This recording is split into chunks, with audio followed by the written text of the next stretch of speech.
2019년 8월 15일 광복절 날 경찰서로 아주 다급하게 살려주세요, 도와주세요. 왜 그러지? 치안인가? 곧장 이제 신고가 들어온 장소로 갔는데 인적이 드물고 외진 곳에 있는 한 펜션이었어요. 그래서 갔더니 신고자 여성분이 말도 못하고 이제 벌벌 떨고 있더라고요. 그러면 우리가 추측할 수 있는 거는 뭐 이런 폭행 관련된 사건, 그렇죠. 또 성폭행 관련된 사건, 뭐 강도, 강도. 아니면 뭔가를 목격했거나. 그럴 수도 있지. 그렇죠. 네. 네. 그래서 우리 서영사님이 일단 여성분을 진정시키고 무슨 일이 있었는지를 이제 물어봤다고 합니다. 그랬더니 그 여성분이 하는 말이 제가 지금 어떤 주사를 맞았어요. 네, 여성분이 이제 팔을 보여줬는데 네. 실제로 그 주사 맞은 바늘 자국이 있더라고요. 네. 그래서 펜션 내부를 살펴봤죠. 그랬더니 화장실에서 안경통이 하나 발견이 되었는데 그 안경통 속에 주사기가 하나 있었어요. 어머. 그래서 아무래도 좀 이상하다. 그래서 여성분을 이제 경찰서로 모시고 가서 간이식 검사를 했거든요. 근데 약물 반응, 양성 반응이 나왔어요. 결국 마약 주사였던 거네요. 네, 필로폰이었어요. 필로폰이요?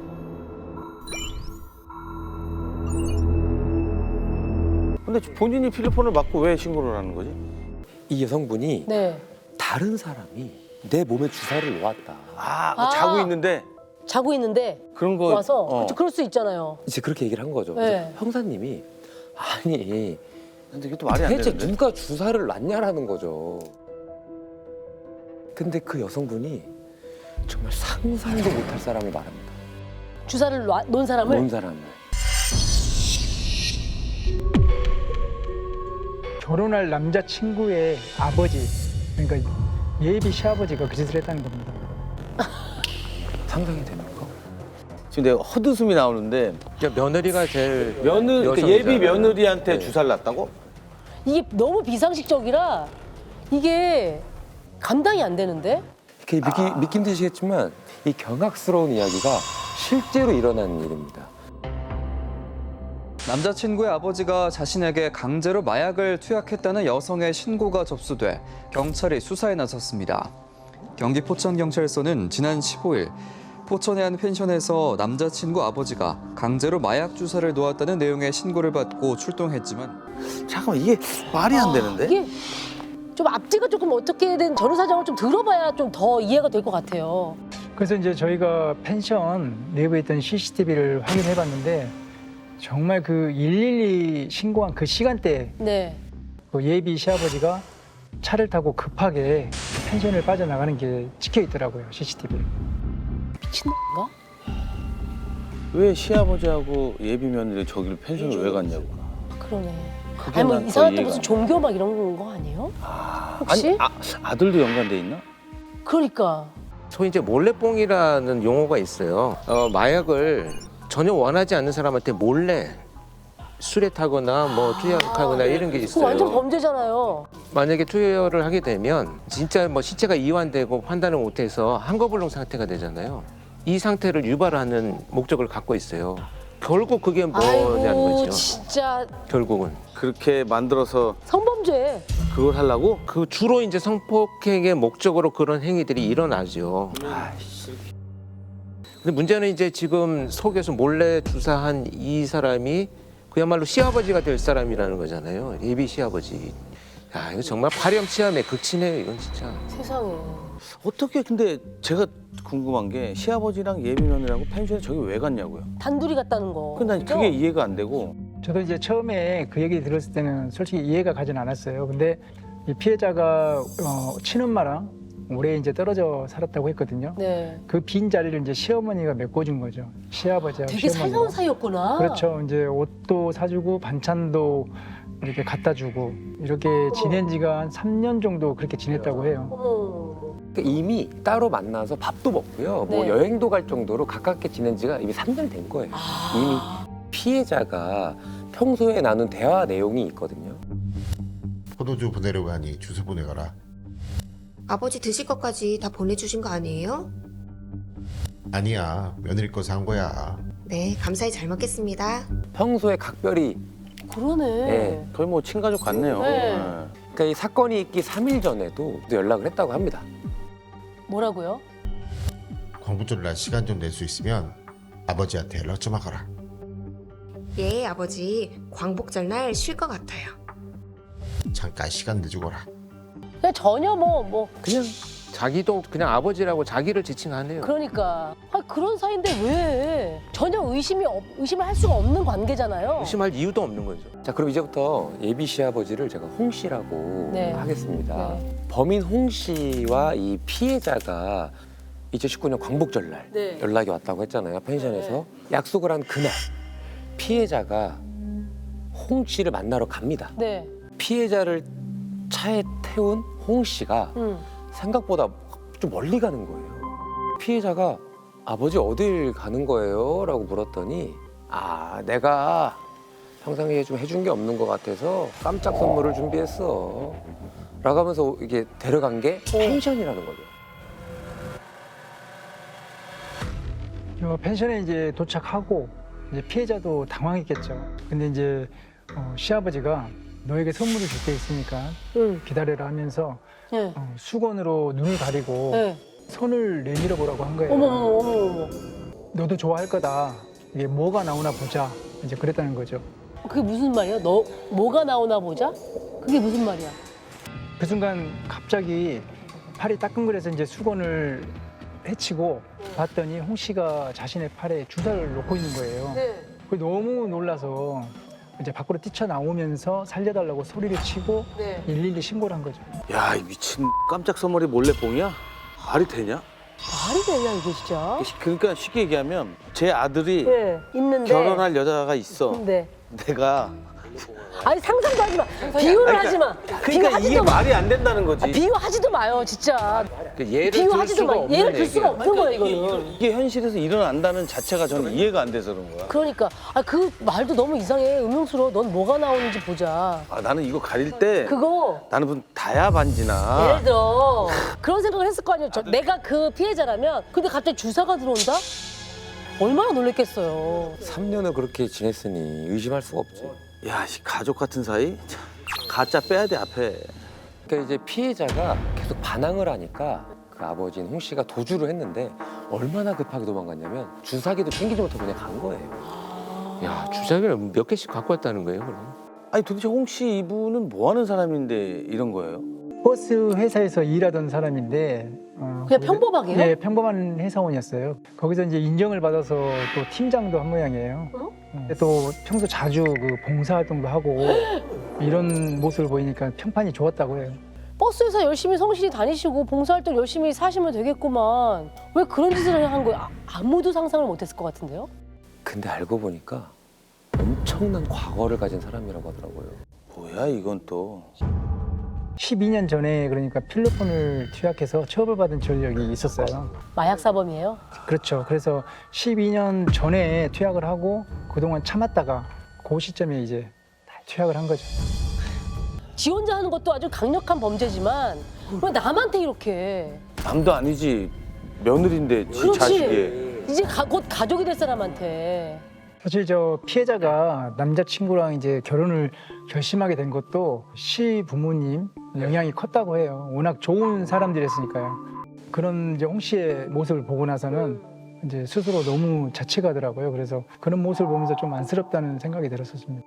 그러니까 결국 이 피해자의 여성이 이제 그 어려운 환경, 부모와 이제 멀리 떨어져 있는 이런 걸 이용해 가지고 오랫동안 그루밍을 소위 해온 이런 상태로 우리가 추정이 되죠. 부모 역할을 다 해줬잖아요. 그러니까 이제 결국은 그 피해자는 홍 씨한테 굉장히 의지했을 것이고 거절하거나 또는 뭐 단호하게 내 의사를 표현하는 것은 무례하다고 생각해서 이렇게 따르면서 지냈을 가능성이 높아요.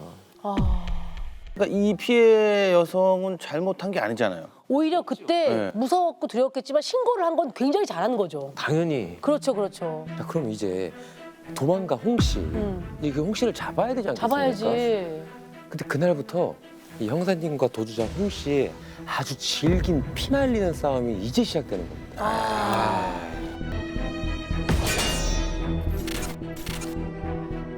종족을 감춰버렸나요? 우선 홍 씨가 쓰던 휴대폰은 이제 꺼놓은 상태이고 응. 대포폰을 사용하고 있더라고요. 아. 그러면서 이제 펜션을 빠져나갈 때 이용했던 렌트카는 가평으로 나왔어요. 네. 그래서 그곳으로 가보니까 산골짜기더라고요. 이제 그곳에 차를 버리고 튄 거죠. 야, 그럼 이놈을 어떻게 어떻게 찾아야 되는 거야, 찾아야지? 이거? 근데 우리가 사실 이런 이제 뭐 범인이 행적을 감추고 도주를 했다. 그러면 무조건 혼자서 가능한 건 아니잖아요. 그렇죠. 조력. 조력자. 네, 그래서 이제 홍 씨의 아내와 아들을 만났는데 그 말을 듣고서는 오히려 뒤집어지는 거예요, 자기들이. 아. 특히 아들은 이제 아버지가 마약 사범인지도 몰랐었어요. 근데 그때 그 말을 듣고 굉장히 충격을 받았더라고요. 그렇게 내 여자친구한테 몰래 주사를 결혼할 넣었다는 게. 사이에 그리고 또 아내분도. 결혼해서 이제 며느리가 될 그런 사람한테 이제 몹쓸 짓을 했잖아요. 그래서 아들을 위해서라도 남편을 빨리 잡았으면 좋겠다. 네. 그래서 적극적으로 협조를 해주겠다. 아. 네, 그렇게 하더라고요. 이게 다른 것도 아니고 이제 마약 관련된 거니까 무섭고 두렵기도 하겠지만 돕겠다라고 하신 거예요. 그렇죠? 그렇죠. 근데 이제 형사님이 실시간으로 홍 씨의 휴대전화를 이제 추적을 하고 있을 거 아닙니까? 네. 홍 씨의 휴대전화가 중간중간 꺼졌다 켰다 반복을 하더랍니다. 어딘가 연락을 하긴 했다는 거네. 그렇죠. 분명 누군가 연락을 하고는 있었어요. 근데 우리가 통화 내역을 살펴보니까 남성이 한 명 나왔는데 그 남성에 대한 이제 주거지를 확인하고 우리가 급습을 했었죠. 네. 근데 그때 홍 씨는 없었어요. 근데 아. 그 사람 혼자 있더라고요. 그래서 홍 씨의 이제 소재를 물어보니까 자기는 모른다는 거예요. 그래서 이제 통화 기록이라든가 이런 것을 추궁을 했죠. 그래서 만나기는 했었는데 지금은 어디 있는지 모르겠다. 하지만 잡힐 수 있도록 협조는 해주겠다. 아, 이제 그런 말을 똑같이? 하더라고요. 네. 아, 그래도 포섭이 된 거네요. 그분까지는. 자, 그럼 이제 이 남성, 이 조력자와 형사님이 홍 씨를 이제 유인할 계획을 짜기 시작합니다. 도와준다고 했고 네네. 이 조력자와 홍 씨가 약속을 잡고요. 홍 씨가 나타나면 바로 체포를 하는 거죠. 그렇게. 예, 예. 이 조력자가 그래서 이제 홍 씨와 통화를 시도를 여러 번 했어요. 근데 이제 그 중에 한 번이 된 거죠. 네. 언제 어디서 몇 시에 만나자 약속을 잡았죠. 그런데 이 조력자가 이 전화를 끊는 척하면서 슬그머니 놓고 전화를 끊지를 않는 거예요. 아, 왜? 이제 홍 씨한테 신호를 보내는 거죠. 저희 형사들하고 같이 있다고. 들으라고 통화 이야기 내용을 예를 들면, 들으라고. 그래. 그때 보자. 하여튼 몸 조심하고 잘 피해 다녀. 하고 끊는 척 하면서 끝까지 조력을 하는 거죠. 끝까지 조력을 거짓말한 거네, 형사님들한테. 근데 전화 안 끊는 거 어떻게 알았어요? 그 차를 타고 가는 중에 이제 약속장 잡은 거거든요. 네. 그런데 이렇게 대화 중에 뭐가 이렇게 깜빡깜빡하는 느낌이 들어서 저희는 이렇게 뒤에서 이제 숨지고 있었는데 네. 이 전화기가 꺼지지 않는 거예요. 그래서 그러니까 통화 중이었던 거죠. 그렇죠. 통화 중인 상태로 놔둔 거예요. 슬쩍. 이거 뭐 하는 짓이냐. 그날 결국 홍 씨는 안 나타나더라고요. 안 나타나겠지. 그렇죠. 이거 다 그렇게 들었겠지. 들었으니까. 그런데 한참 뒤에 조력자한테 이 홍 씨로부터 문자가 한 통 왔다고. 뭐라고요? 직접 자수를 하겠대요. 자수를 자수? 자수를 하겠어? 자수? 이건 말이 안 되는데. 한 번 속고 나니까 두 번은 안 속아야 되겠다는 생각이 드는데요. 맞아요. 그래서 이제 그런 조력자한테 이렇게 자수하겠다는 의사를 보여서 그럼 조력자를 통해서 이제 제 번호를 줬거든요. 네. 근데 진짜 홍 씨한테 전화가 온 거예요. 아, 형사님한테요? 네, 저한테 오. 왔어요. 그래가지고 며칠 몇 시에 경찰서로 가겠다. 그런 자수 의사를 좀 밝히더라고요. 오. 진짜 자수할 생각이었나 봐. 그러면 예. 그쵸, 형사님께까지 형사님한테 연락을 전화를 한 했으니까. 거니까. 그래서 이제 그 현장에 가서 기다렸는데 역시 안 오더라고요. 아, 장난치나 뭐야 진짜. 지금 형사님한테 이러는 전화해서 거야. 한다 자수한다고 그러고 안 하고. 자, 이렇게 언제 끝날지 모르는 이 쫓고 쫓기는 도주극이 벌어진 지 어느덧 10일이 지나고요. 10일째 되는 날 밤에 홍 씨가 네. 형사님한테 또 연락을 합니다. 뭐야 얘 장난해 지금 이 사람? 제가 분명 자수한다고 했는데 조금만 기다려달라고 했잖아요. 이번 주에 의정부 검찰로 자수할게요. 아무튼 저 때문에 고생하셔서 뭐 죄송합니다. 약 30분 후에 이틀 뒤 포천 정문 앞 10시에서 11시 팀장님 뵙겠습니다. 근데 이제 장소 시간 등 계속 말을 바꾸는 거죠. 그러니까 이제 형사님이 네. 마지막으로 한번 믿어보겠습니다. 이렇게 문자를 보냈죠. 자, 그리고 드디어 홍 씨가 말한 8월 27일 포천 경찰서 정문으로 오겠다던 홍 씨 안 나타납니다. 어떻게 갖고 놀자는 거야, 뭐야. 저희가 그때 12일 정도를 집에를 못 들어가고 있었거든요. 네. 예, 저를 비롯해서 이제 형사들이 독이 오를 때까지 올랐어요. 그래가지고 오늘은 무조건 끝낸다. 그래서 이제 원점부터 다시 시작하자 해서 이제 행적이 될 만한 곳에 CCTV를 다 확인했었죠. 그런데 그때 CCTV를 살피던 형사님 눈에 너무나도 놀라운 장면이 하나 포착이 됩니다. 혹시 모르니까 홍 씨의 와이프 차량도 저희가 추적을 하고 있었거든요. 어머, 근데 그날따라 이 고속도로를 왔다 갔다 하는 거예요. 홍 씨 와이프 차량이. 와이프 차량이 뭐야? 근데 이제 찍힌 사진을 보니까 네. 운전은 홍 씨 와이프가 하고 있고 네. 그 옆에 이제 건장한 남자가 한 명 타 있더라고요. 그게 홍 씨였어요. 야, 그럼 아니 뭐야? 뭐야? 아, 그럼 가족도 조력을 받고 있었던 거네요, 결국은. 아내가 도와줬던 거예요? 그때 왜 협조한다고 그랬었잖아요. 아유 형사님 저도 꼭 돕겠습니다 오히려 했던 막 거 강군을 아니었어요? 하고 도와주겠다고 했던 와이프가. 네, 아무래도 가족이다 보니까 저희가 100% 믿지는 않았죠. 네. 네, 그래서 계속 주시는 하고 있었던 거죠. 나중에 보니까 이제 한통속이었던 게 들통난 거죠. 한통속이었구나 한통속. 그래서 이제 그때부터 형사님이 와이프 차량을 실시간으로 따라가면서 그 지역 일대에 있는 형사분들하고 공조를 해서 네. 홍 씨 검거 작전에 들어갑니다. 저희 인원으로는 안 되니까 이제 북부청 마수에 협조를 했고 그다음에 이 차량이 이제 움직일 때마다 그 관할 경찰서에 긴급 배치 요청을 하고 오. 저희는 이제 이동 경로를 계속 따라가면서 이제 추적을 하면서 덮칠 네. 준비를 하고 있었던 거죠. 야, 근데 이게 말이 쉽지요. 도주하는 차 추적해서 이게 잡는 게 결코 쉽지 않아요. 그렇겠죠. 우리 영화에서 보면 막 그렇지. 쫙 해서 막 맞아. 잡잖아요. 경찰관이 범인이 돼서 도망가고 경찰관이 쫓아가서 긴급 네네. 배치하고 잡는 이걸 이제 훈련을 하는데 진짜 그렇게 훈련하는 것도요 잡기 힘들어요. 말도 안 되죠.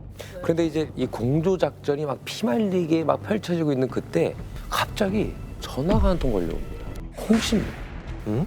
얘 지금 가겠어. 장난하냐? 장난하네. 지금? 몇 번을 하는 거니? 네. 대한민국 경찰을 너무 무시하는데, 이놈들?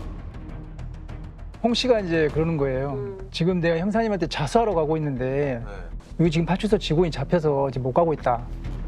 상황을 보니까 저희가 이제 긴급 배치를 해놓은 그 위치에 있던 경찰관이 네. 차량을 잡고 이제 신분증을 요구하니까 도주를 한 거예요. 아. 이제 그 상태에서 잡으니까 이제 난 자수하러 가고 있다 이렇게 말을 한 거죠. 야, 아 이놈 진짜. 진짜 너무 뻔뻔하다, 이놈. 진짜.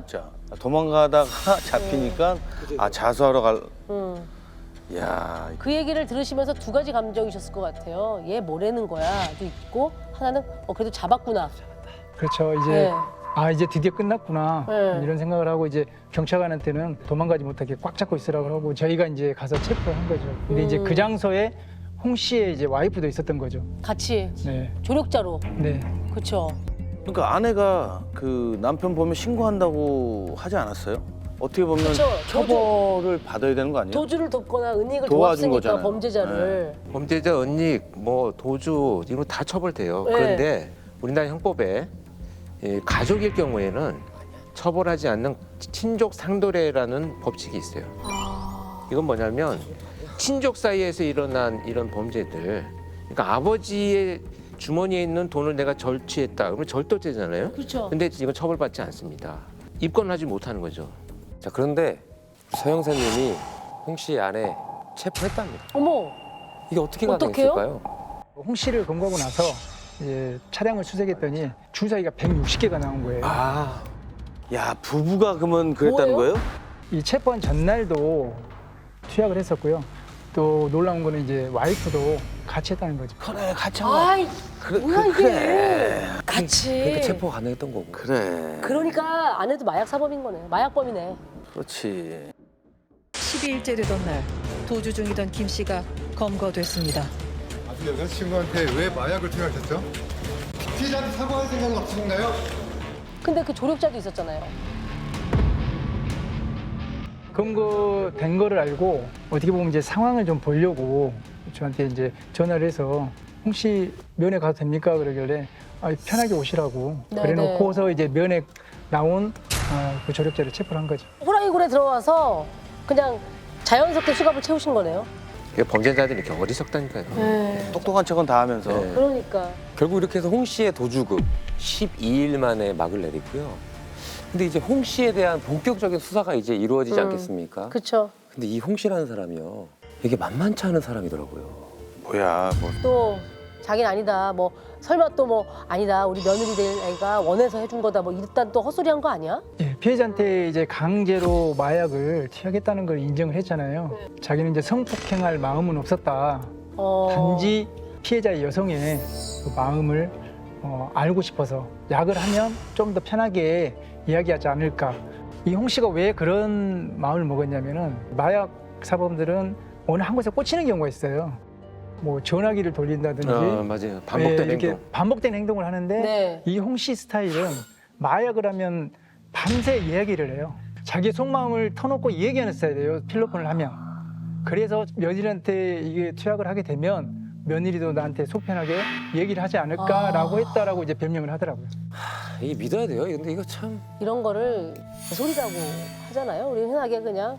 지금 이 사람도 진술만 있는 거고 마약에 투약된 상태에서 피해자는 중간에 이제 도망가서 그쵸, 신고를 그쵸. 하셨잖아요. 입증하기가 어려운 어려워요. 거죠. 그쵸. 그렇게 되면 이때 우리 서 형사님이 특유의 집요함을 여기서 또 한 번 발휘를 하기 시작합니다. 이제 우선 구속 기간이 있으니까 네. 이제 마약류는 인정이 됐기 때문에 일단 송치를 하고 네. 그리고 성폭행 부분에 대해서는 또 추가로 조사를 시작했습니다. 사건이 터졌을 때 그 압수했던 물품부터 다시 살피기 시작하는 거예요. 하나씩. 또 처음부터 하는구나. 야, 이 형사님들 특징이에요. 원점으로 돌아가자. 원점으로 그래서 저희가 이제 처음에 사건 터졌을 때 놓친 게 없는지 한번 살펴보다가 저 화장실에서 이제 발견한 주사기가 있었잖아요. 그 주사기에 약물 성분이 또 뭐가 나오는지 그 필러 성분이 아닌 또 다른 약물을 의뢰했더니 파파베린이 검출됐더라고요. 파파베린이요? 파파베린이 뭐야? 이름이 뭐 파파베린? 되게 좀 이 약물은 발기부전을 갖고 있는 환자들이 성관계를 할 때 유지하기 위해서 자기한테 투여하는 약이에요. 어머, 어머. 본인한테요? 본인한테 자기가 발기부전일 경우에 그걸 가져갔다는 것은 아주 인정되는 명명백백한 거죠. 목적이 있었던 거죠. 그거를 그냥 흘려버릴 수 있어요. 왜냐하면 이거 뭐 보나마나 뭐 필로폰이겠구나 하면 감정놀이 안 했으면 그쵸, 그쵸, 그쵸. 지나간 거죠. 근데 같은 주사기로였을 테니까 주사기 모양은. 야, 진짜 정말 더러운 인간이네. 아니 아들을 얼굴을 어떻게 보려고 그래? 자, 내 말이 그 말이. 그런 거를 범죄자들이 고려하지 않기 때문에 범죄를 저지르는 거예요. 진짜 끝까지 찾아내셨으니까 망정이지. 지금 뻔뻔한 게 한두 가지가 아니잖아요. 내가 아까 자수를 하겠다고 계속 지금 그러니까. 전화하잖아요. 이게 뭐냐면 나 좀 더 이상 추적하지 마라고 시간을 벌면서 이놈 지금 도망 다니고 있는 거예요. 방법을 찾고 간구하고. 그런 얕은 수를 계속 그냥 던지면서 약을 올리는 거예요, 그냥. 그 성분이 발견되고 나서는 시인을 했나요? 계속 그게 전립선 비대증에 사용할 목적으로 소지하고 있었다고 했거든요. 그래서 이제 파파베린은 이런 데 쓰는 거다. 네. 그래서 계속 추궁을 했더니 그때서는 또 어떻게 하냐면은 와이프랑 이제 성관계할 때만 사용했다. 또 이렇게 말을 하더라고요. 어떻게든지 근데 그 사건 현장에 있었잖아. 헛소리지. 헛소리지, 개소리지. 아무 소리나 하는 거예요, 그냥. 자기 변명 아무 소리나 하는 거지 뭐. 그래갖고 이제 펜션에 가져간 거는 끝까지 이제 성폭행 목적은 아니었다. 그렇게 이제 주장을 하고 검찰에 가더라고요. 그러니까 홍 씨는 계속 우기고 있는 거예요. 홍 씨는 계속 우기고 있는데 끝까지 집요하게 이제 우리 형사님이 파헤치니까 이건 이길 수 없는 법인 거죠. 근데 거기서 꼬박 한 달을 더 수사하신 거예요, 우리 형사님이. 그렇게 해서 성폭행 혐의까지 추가로 홍 씨를 검찰에 송치하고 결국 홍 씨는 마약류 관리법 위반 혐의에다가 강간상해죄까지 가중이 돼서 징역 5년을 받게 됩니다.